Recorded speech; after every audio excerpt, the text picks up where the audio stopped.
ভেটকি মাছের মাথা এমনি রান্না করলে তো খুব একটা খেতে মজা হয় না, সেই জন্য এই ভেটকির একটাই মাথা, এই মাথাটা দিয়ে আমি আজকে একটা রান্না করব।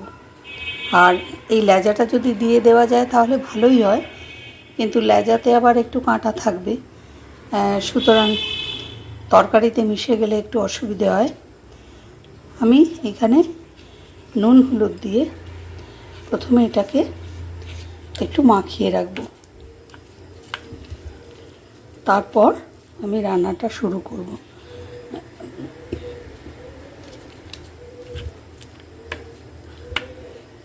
এই কাঁটাটা দিলে তরকারিটার স্বাদটা ভালো হয়ে যাবে, অথচ আবার মাথাটাও কাজে লাগলো। কিন্তু মাথাটা যদি এমনি রান্না করে খেতে যান তাহলে সেটা মুখেও ভালো লাগে না, আর ঠিক জমে না, আর কি খাওয়াতে ঠিক জমে না।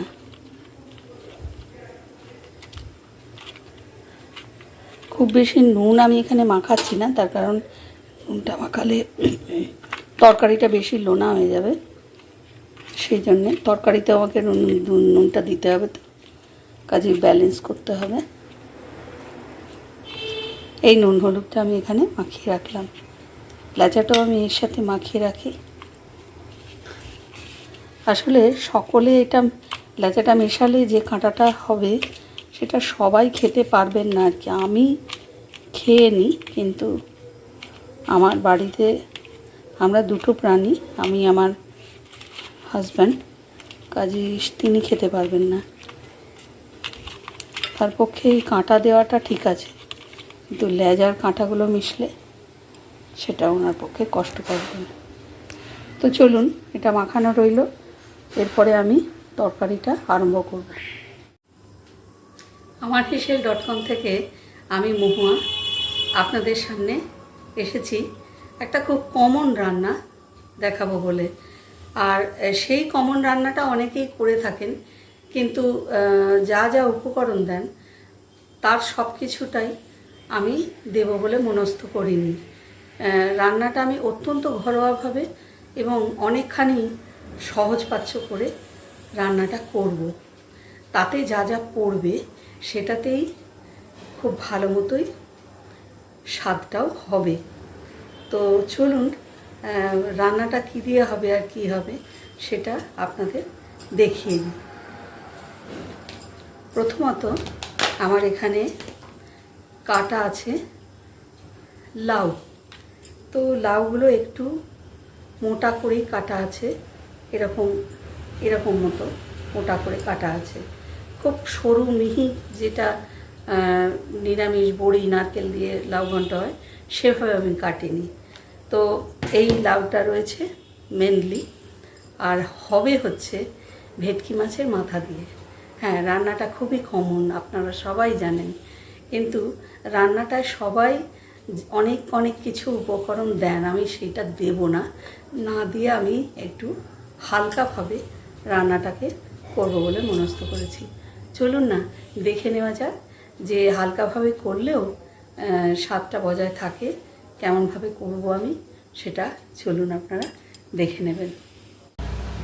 আমি বেশ বড় একটা কড়াই বসিয়ে দিয়েছি, আর তাতে ওই 1.5 টেবিল চামচ মতো তেল দিয়েছি। হয়তো তেলটা একটু বেশিই হয়েছে, কারণ লাউ আমার অনেকটা আছে। এবার আমি গ্যাসটা জ্বালিয়ে নিই, আর এইটা হচ্ছে আমার টোটাল ফোড়নের মশলা। গোটা জিরে, একটা তেজপাতা, একটা শুকনো লঙ্কা, আর এই আদাটা এটা বাটনায় যাবে। কিন্তু আমি এই ফোড়নটা এখনই আগে দিচ্ছি না, কারণ আগে তো আমাকে ভেটকি মাছটা ভেজে নিতে হবে, মাথাটা। তো সেটাই আমি একটু গরম হয়ে গেলে তারপরে ভেটকি মাছের মাথাটা ছাড়ব।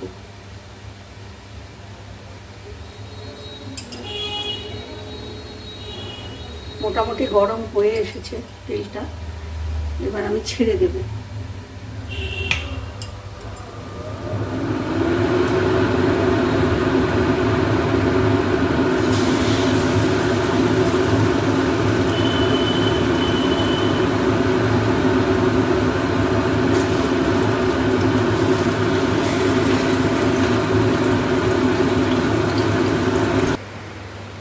মেনলি আমার রান্নাটা একটু হলেও আলাদা হবে শুধুমাত্র আমি বাটনাটা করব আমার এই হামানদিস্তের মধ্যে। তো বাটনার মধ্যে তো একটা আদা নিয়েছি, লক্ষ্য করে দেখুন আমি কিন্তু আদাটার খোসাটা খুব ভালো করে ছাড়াইনি। এই আদাগুলো আমি খুব ভালো করে ধুয়ে নিই, কিন্তু নিট করে আমি কখনো খোসা ছাড়াই না, কারণ খোসাতেও যথেষ্ট গন্ধ থাকে। তো এই আদাটা আমি দিলাম, আর দুটো কাঁচা লঙ্কা। এবার কাঁচা লঙ্কাটা একটু বাদে আমি এর মধ্যে দেব, আগে আমি এটা থেতো করে নেব।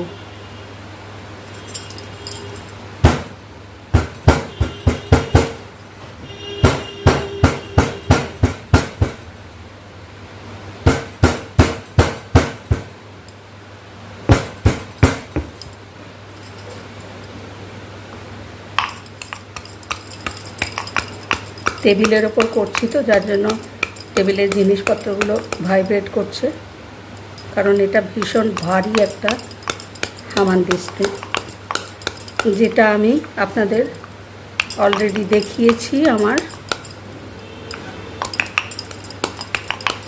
ভিডিওতে।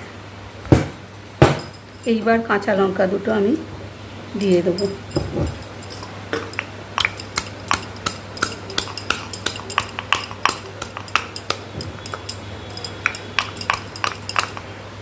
আমি এটার মধ্যে সামান্য একটু হলুদ দিয়ে নিয়েছি। হলুদ দিয়ে নিয়ে আমি এটাকে হলুদের সাথে একসাথে বাটনাটা করে নিচ্ছি। বাটনা হয়ে গেছে, হলুদ দিয়ে আমি একটুখানি এটাকে রেডি করে নিচ্ছি। এর সাথে আমি একটু সর্ষের তেলও দিতে পারি, কিন্তু যেহেতু তেলটা আমার বেশিই দেওয়া আছে তাই তেল দিলাম না। আমার এটা অলমোস্ট ভাজা হয়ে গেছে, রেডি পুরো। আমি এবার এটাকে তুলে নিচ্ছি। এটা পাত্রে তুলে নিয়ে তারপরে আমি তেলে ফোড়নটা দেব। তেল আর দেব না, তেলের মধ্যে তেল যতটুকুনি দেওয়া হয়েছিল তার মধ্যেই আমি ফোড়ন দিয়ে নেবো। একটু তেল যা যতটুকুনি বেঁচেছে তার মধ্যেই দিয়ে দেবো।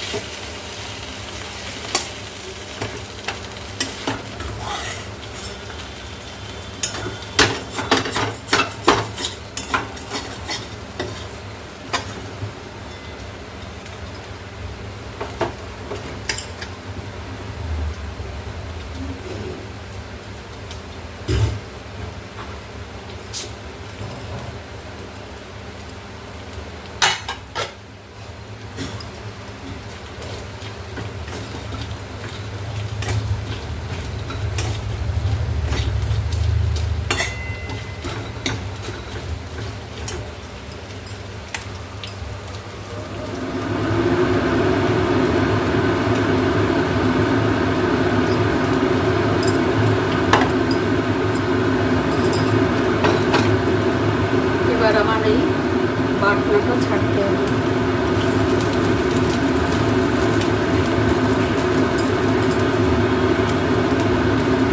কলটায় ধুয়ে নিয়ে আমি জলটা মিশিয়ে দেবো, তাহলেই হবে। এইসব কাজগুলো আমি মোটামুটি হাতটা কমিয়েই করছি।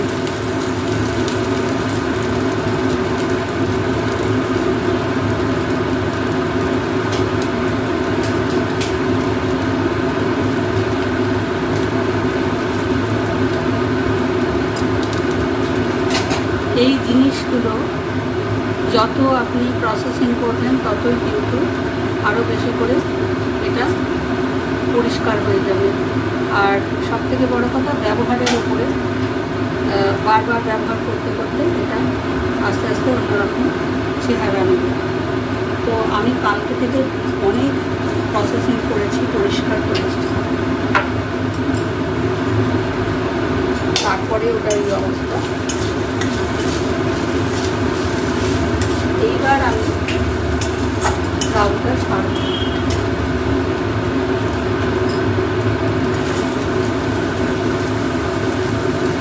এটা ধোয়াই ছিল আমার, ধুয়ে রেখে দিয়েছিলাম।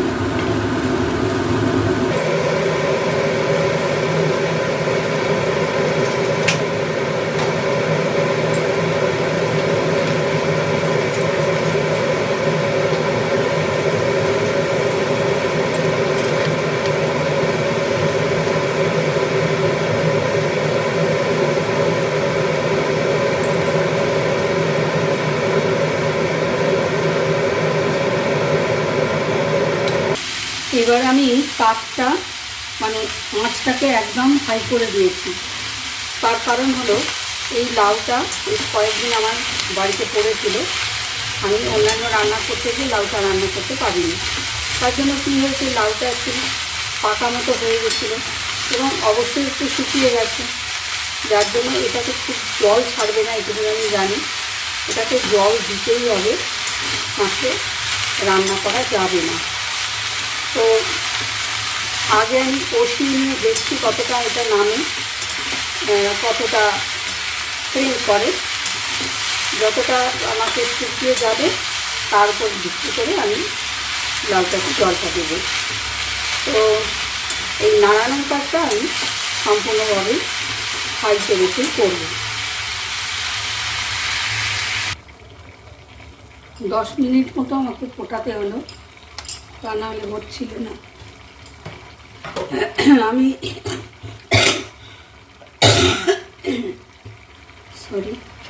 আমি এইবারে এটার মধ্যে একটু সামান্য চিনি দিয়ে দিচ্ছি। ঝালটা আমি ভালোই দিয়েছি, তো চিনি দিয়ে দিলাম। আর এইবারে এই একটু জল আছে, এই অবস্থাতে আমাকে মাছের কাঁটাগুলো মিশিয়ে দিতে হবে। আর এখানে আমি নিয়েছি একটু গরম মশলা গুঁড়ো, এটাই একমাত্র মশলা, আর কোনো মশলা কিন্তু আমি দিইনি। কারণ আপনি যেই রান্নাতে যে জিনিসটাকে, যে গন্ধটাকে, যে ফ্লেভারটাকে বা যে উপকরণটাকে হাইলাইট করেন, সব সময় একটা কথা মনে রাখবেন, সেই উপকরণটাকে হাইলাইট করার জন্য বাকি সমস্ত গন্ধগুলোকে মেশাতে যাবেন না। এতে কি হয়, আসল যে অরিজিনাল গন্ধটা, সেই গন্ধটা কিন্তু চলে যায়, সেই গন্ধটা থাকে না। আমি এইবার একটা কথা আপনাদের বলে মেলাতে চাইছি জিনিসটা। এখানে আমার এই বক্সটা আমার কর্নফ্লাওয়ার পাউডার। লাউটা যদি নরম থাকতো তাহলে ঘাঁটা ঘাঁটা এমনি হয়ে যেত, কিন্তু যেহেতু সেটা নয়, তাই আমি যতই সিদ্ধ করি না কেন, এটা একটু ঘন না হলে ঠিক আপনার সুবিধে হবে না, নিতেও সুবিধা হবে না, খেতেও সুবিধা হবে না। এর মধ্যে স্বাদ বাড়া কমার ব্যাপার নেই, কিন্তু এটাকে একটু জমাবার জন্য আমি কর্নফ্লাওয়ারটা ইউজ করলাম, খুবই সামান্য, মাত্র 1 চামচ, তাও চা চামচের থেকেও কম। আমার রান্নাটা কিন্তু হয়ে গেছে। কর্নফ্লাওয়ারটা মিশিয়ে দিলাম যাতে জলটা একদম টেনে যায়। রান্না আমার কিন্তু রেডি। একটুখানি স্বাদটা নেবার জন্য আমি সামান্য একটু ঝোল তুলে মুখে ফেলে দেখি।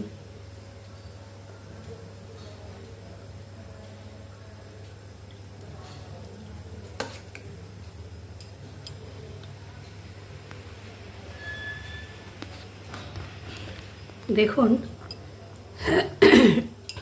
স্বাদটা সত্যি একদম অন্যরকম হয়েছে। আসলে সত্য কথনটা তো দূর থেকে আপনাদের আমি বুঝিয়ে বলতে পারবো না। হয়তো অনেকে মনে করতে পারেন আপনি রান্না দেখাচ্ছেন তাই আপনি বলছেন, কিন্তু বিশ্বাস করুন, যারা এইভাবে খল মশালে অর্থাৎ আমানদিস্তাতে বাটনা রেডি করেন, করে সেই বাটনায় রান্না করেন, তারা জানেন আমার কথার সত্যটা। সত্যি সত্যিই কিন্তু রান্নাটা একদম মাত্রাটা অন্যরকম হয়েছে।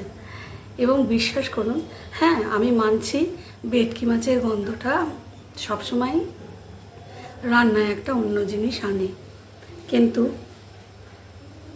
শুধু ভেটকি মাছ না, এর সাথে সামান্য যে বাটনাটা পড়েছে, কি বাটনা দিয়েছি বলুন, শুধু একটু আদা আর কাঁচা লঙ্কা। হ্যাঁ, শুকনো লঙ্কা আমি ফোড়নে দিয়েছি, কিন্তু কোনো গুঁড়ো লঙ্কার ব্যবহার আমি করি, অন্তত পক্ষে গরম মশলা গুঁড়ো ছাড়া আর কোনো মশলা আমি ব্যবহার করিনি। তাই এই রান্নাটা সত্যি খুব সুন্দর হয়েছে। তো এইভাবে আপনারা একদিন এই কাঁটা দিয়ে, মাছের মাথা দিয়ে, ভেটকি না হলেও চলবে, ইলিশ হোক, রুই কাতলা হোক, দিয়ে আপনারা এইভাবে একটু লাউ রান্না করে দেখুন। হ্যাঁ, লাউটাই বলবো, লাউ রান্না করে দেখুন, কারণ তরকারিরও সবজিরও স্বাদে পার্থক্য হয়, বদল হয়। লাউটাই রান্না করে দেখুন, তাহলে নিশ্চয়ই বুঝতে পারবেন। আমানেশিল.com থেকে আমি মহুয়া আজকে আপনাদের অসংখ্য ধন্যবাদ আর নমস্কার জানিয়ে বিদায় নিয়ে চলে যাচ্ছি। আবার আসবো কোনো দিন অন্য কোনো ভিডিও নিয়ে। আপনারা তো দেখছেন আমি রান্নার বাইরেও টুকটাক ভিডিও দিচ্ছি, আর আমার মেয়ে মধুও দিয়ে চলেছে ভিডিওগুলো আমার জন্মদিনের উপহারকে কেন্দ্র করে। সেগুলো সত্যি খুব মজাদার ভিডিও, কারণ ও আমাকে যা যা দিয়েছে সেগুলো সবই আমার প্রয়োজনীয় জিনিস। ঠিক আছে, আজকের মতো এতেই চললাম। আপনারা ভালো থাকবেন আর ভালোভাবে রান্না করুন, ভালোভাবে বাড়িতে তৈরি রান্না খান।